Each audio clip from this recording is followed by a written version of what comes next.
Bienvenue.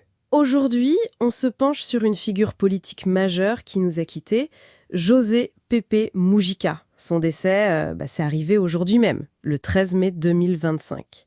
Ça marque la fin d'une époque, mais c'est aussi l'occasion de revenir sur son parcours, son message. On va s'appuyer sur pas mal de sources, des articles, des interviews, des analyses, pour essayer de cerner un peu cet homme complexe. Ancien guérilla, puis président de l'Uruguay.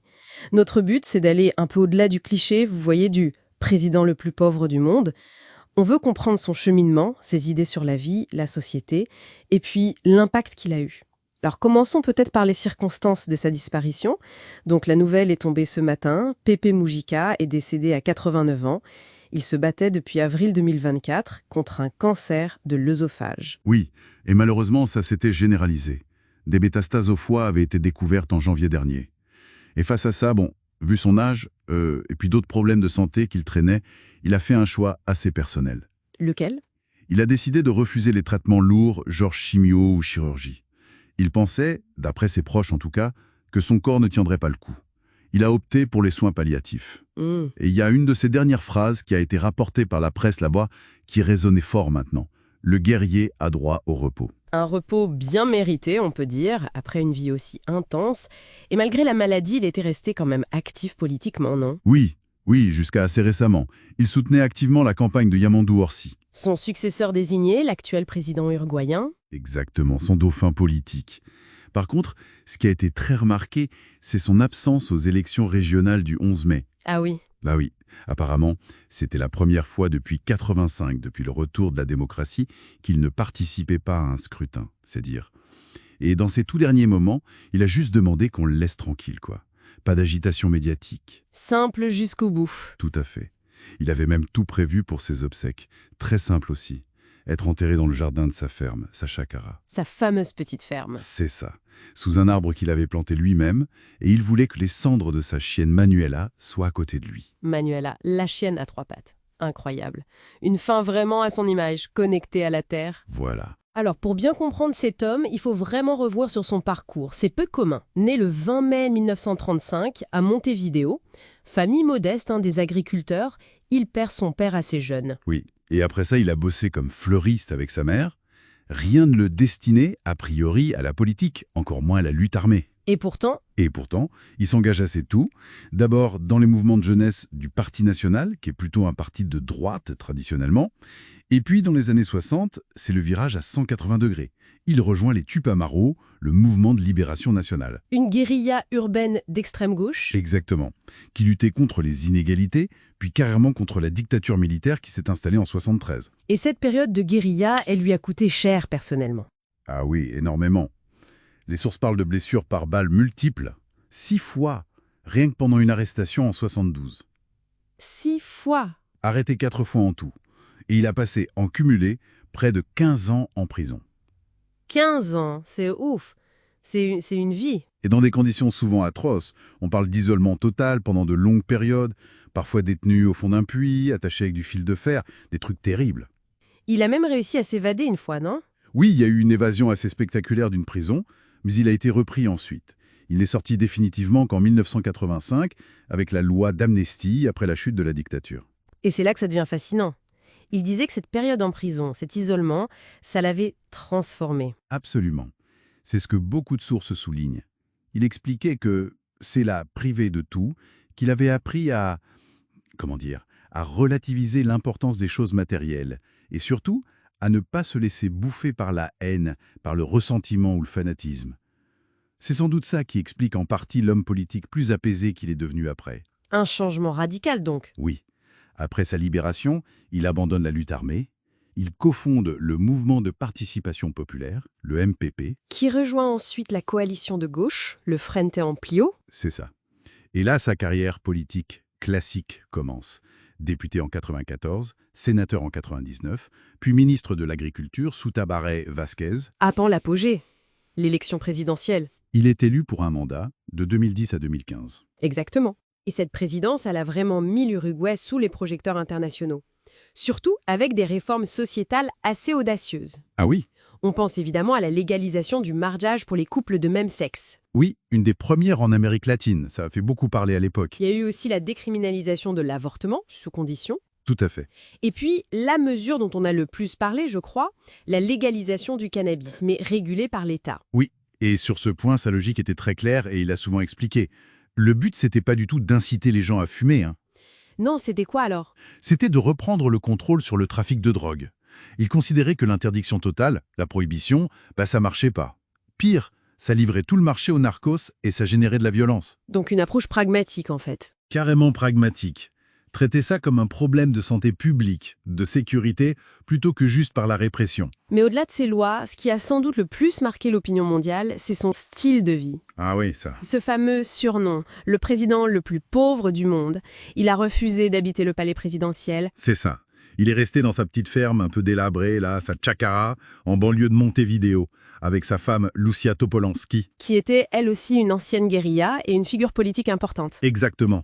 Et là-bas, il continue à jardiner, à cultiver ses légumes, ses fleurs. Et l'image de lui conduisant sa vieille coccinelle Volkswagen bleue de 1987. Elle a fait le tour de la planète. Et ce n'était pas juste pour l'image, hein. Les chiffres confirment. Il donnait une grosse partie de son salaire. Environ 90% de son salaire de président, oui, reversé à des programmes de logement social, notamment. Incroyable. C'était un choix de vie, un dépouillement volontaire assumé, une sobriété qui contrastait, mais alors radicalement avec l'image habituelle du pouvoir, le faste, les privilèges. Ça a forgé une image très positive à l'international, c'est sûr. Oui, même si en Uruguay même, la perception était parfois un peu plus nuancée, disons. Il le savait d'ailleurs. Il y a cette citation de lui. « Les gens m'admirent pour mon style de vie, mais ils ne m'imitent pas. » C'est très juste. Et ça pose la question, justement, au-delà du symbole, quel est son bilan concret? Parce qu'il y a eu aussi des critiques, on imagine. Ah oui, bien sûr. Aucun bilan n'est parfait.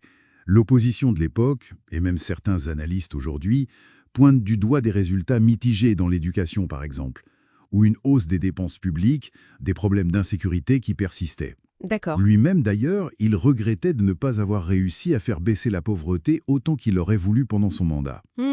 Mais cela dit, son influence politique reste indéniable. Certains pensent même que sa popularité, son héritage, ont aidé la gauche uruguayenne à mieux résister que d'autres pays de la région face à la montée de l'extrême droite. Et ça a abouti à l'élection de Yamandú Orsi récemment. Son poulain, oui. Donc il y a une forme de continuité. Intéressant. Alors, passons peut-être à une autre facette de Mujica, le penseur, le philosophe presque, surtout dans ces dernières années. Et oui, c'est vrai, il est devenu une sorte de voix critique de notre modèle de société. Avec comme cible principale le consumérisme. Exactement. Son idée centrale, elle est simple mais assez profonde. Notre bien le plus précieux, le plus limité, c'est pas l'argent, c'est notre temps de vie. Et le consumérisme nous vole ce temps. C'est ça qu'il disait. Il voyait ça comme un piège. On est poussé à bosser toujours plus, pas pour vivre mieux, mais pour acheter plus de choses, souvent inutiles. Et pendant ce temps, on gaspille notre temps de vie, cette ressource qui ne revient pas. Il avait des phrases chocs pour ça, comme « le développement ne peut pas aller contre le bonheur, il doit être en faveur du bonheur humain ». Ou encore « le consumérisme effréné devient une force motrice de malheur ». Je me souviens de son discours à Rio +20, la conférence de l'ONU en 2012. C'était très fort. Ah oui, ce discours a marqué les esprits. Il alertait sur l'absurdité d'un modèle basé sur la consommation infinie dans un monde fini. Il faudrait 3 planètes. Il disait quelque chose comme ça. Oui. Et il critiquait ce qu'il appelait le Dieu marché. L'idée que tout s'organise autour de l'achat, de la vente, et que ça finit par abîmer ce qui est essentiel et gratuit. Les relations humaines, l'amour, l'amitié, la famille, la solidarité, le temps libre qu'on ne peut pas monnayer. Et pour lui, c'était quoi alors le bon usage du temps? C'était pas forcément de chercher le plaisir immédiat, l'hédonisme, c'était plutôt d'utiliser son temps libre pour faire des choses qui nous motivent vraiment, qui ont du sens pour nous. Sa définition de la liberté, elle était liée à ça. Il disait « Vous êtes libre quand vous consacrez du temps de votre vie à des choses qui vous motivent. » Peu importe quoi? Peu importe quoi, oui. Que ce soit la pêche, la recherche scientifique, militer pour une cause, ou cultiver ses fleurs, comme lui. C'est cet investissement personnel dans ce qui compte vraiment pour soi qui fait la vraie richesse, selon lui. C'est une belle philosophie, mais il reconnaissait lui-même que c'était difficile à appliquer dans notre société actuelle, non? Oui, bien sûr. Il était conscient que notre culture valorise tellement la réussite matérielle, la consommation, que c'est compliqué d'aller à contre-courant. C'est peut-être ça qui fascinait tant chez lui, cette façon de nous renvoyer à nos propres contradictions. Sans doute, même ceux qui n'étaient pas d'accord avec sa politique ou son passé pouvaient admirer cette cohérence, cette interpellation. Et cette fascination, on la voit très bien dans les réactions à sa mort aujourd'hui. Les hommages arrivent de partout. Oui, c'est impressionnant. Des chefs d'État de toute l'Amérique latine, Lula au Brésil, Evo Morales en Bolivie, Petro en Colombie, mais aussi d'Europe, comme Pedro Sánchez en Espagne. Des institutions aussi, comme le ministère brésilien des Affaires étrangères, Itamaraty. Tout à fait. Et ce qui est frappant, c'est que les mots qui reviennent tout le temps dans ces hommages sont assez similaires. C'est-à-dire ? On parle d'humilité, de simplicité, de cohérence entre les idées et les actes. On souligne son combat pour la justice sociale, sa défense de la démocratie, son engagement pour l'intégration latino-américaine. C'était un fervent partisan du Mercosur, de l'UNACIR. Oui, de la CELAC aussi. Et puis il y a cette amitié très forte avec Lula qui est souvent mentionnée. Lula a dit de lui que c'était un ami et l'une des personnes les plus extraordinaires qu'il ait connues. Il lui avait d'ailleurs remis une très haute distinction brésilienne fin 2024. Donc l'héritage qui ressort immédiatement, c'est celui d'une sorte de référence morale. Un homme qui vivait comme il pensait. C'est ça. Après, il y a aussi des aspects plus rugueux qui rappellent son passé. Vous pensez à quoi ? À cette fameuse phrase sur le fusil à pompe. Par exemple, oui. Quand il disait « Quand tu entres dans une banque avec un fusil à pompe, tout le monde te respecte ». C'est une phrase assez brute. Oui, un peu choquante même, venant d'un président. Ça illustre peut-être cette dualité que certains analystes pointent. L'ancien guerrier héros, très conscient des rapports de force, qui cohabite avec le vieux sage philosophe qui prône la tendresse, la sobriété, symbolisée par ses fleurs. Intéressant. Mais au-delà de ça, beaucoup soulignent son rôle pour en quelque sorte relégitimer la politique. À une époque où le cynisme est très répandu, sa cohérence, son refus du faste, ça a redonné du crédit à l'engagement politique pour certains. Et son message sur la démocratie aussi. Oui, très important. Il insistait beaucoup sur le respect de ceux qui pensent différemment, sur le dialogue, et puis plus concrètement, il a réussi à préparer sa succession politique avec Orsandi, ce qui assure une certaine forme de continuité pour ses idées en Uruguay. Bon, alors, si on essaye de résumer un peu tout ça, qu'est-ce qu'on retient de cette figure, Pepe Mujica ? Clairement, un parcours de vie absolument unique. Une présidence qui a marqué par les réformes, mais surtout par le style. Une philosophie de vie qui nous bouscule un peu sur notre rapport au temps, à l'argent, à la consommation. Oui. Et au final, une figure complexe, avec des aspérités liées à son histoire, c'est sûr, mais qui a suscité une admiration quasi universelle. Tout à fait.